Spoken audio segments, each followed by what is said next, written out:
গ্যাসটা ধরিয়ে স্টোভ ধরিয়ে গ্যাসটা বসিয়ে দিয়েছি। তেল দেবো, সাদা তেল 2-3 চামচ তেল দিয়েছি।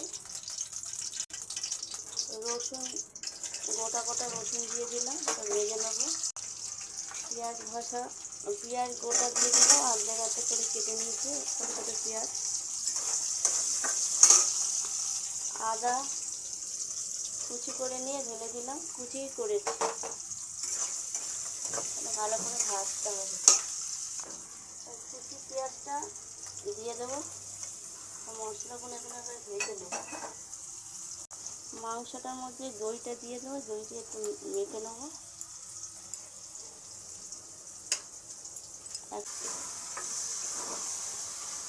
কষার জন্য সামান্য একটু জল দিয়ে কষছি, তলা ধরে যাচ্ছে। আর একটু সর্ষের তেল 1 চামচ দিয়ে দিলাম, একটু চিনি দিয়ে দিলাম, কাশ্মীর গুঁড়ো মশলা, লঙ্কা গুঁড়ো।